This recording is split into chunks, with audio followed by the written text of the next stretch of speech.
Alright, so every now and then I figure I would do a very short video just to talk about the writing series.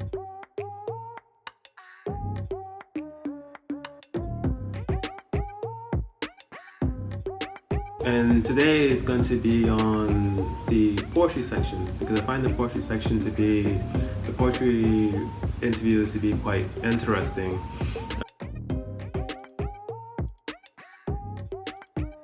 Poetry is not something that I read at all. I think the last time I read it was when I was an MFA student at Queens College.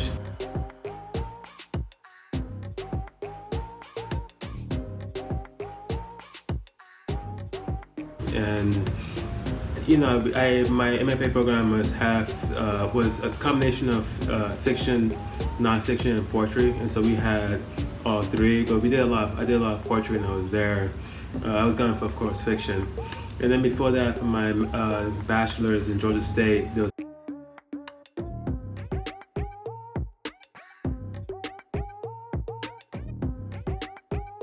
also a heavy poetry component to get a degree in English, concentration in creative writing from Georgia State. And then before that, I did the National Book Foundation for like 4 or 5 years. I kind of forget now.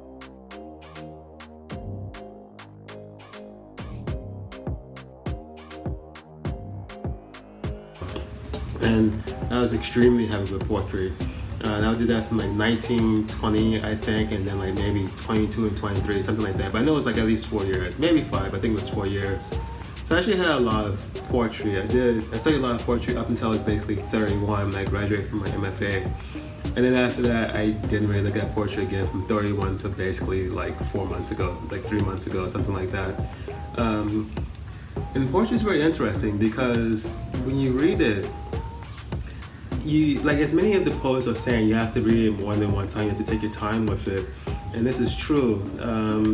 The more times I read it, the more aha moments I have. There's a lot of aha moments in poetry, and you get a little bit more meaning from it each time.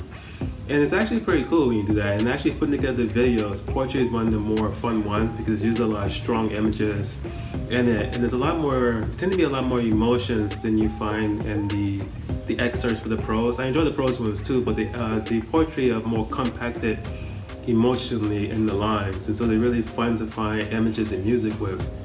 I think the only thing is that if it wasn't for these interviews, no matter how great aha moments are, there's still not much of I wouldn't really think of going to read poems just for the aha moments that I get, which is really interesting, but it's true too. It's not really enough to really pull me back into reading poetry if I wasn't doing these interviews. I'm doing these interviews, so I'm going to still continue reading them. That's basically the only reason why. So I don't know, maybe I continue thinking about it. If I have more of a reason why is that I don't think this is a minority view. I don't think a lot of people are reading poetry anyway. Like, I can't think of any group of people I've met being an expat here in Asia. No matter where they're from, so like Russia or Africa or the Middle East or Australia or wherever, that talks about poetry, talks about reading poetry, talks about enjoying poetry. I'm sure people do, but it never comes up in conversation. So yeah, the aha moments are really cool, but they just don't seem to be enough to want people to want me at least to go back and read it if I wasn't doing these interview series. So I'm actually glad I am doing the writing series.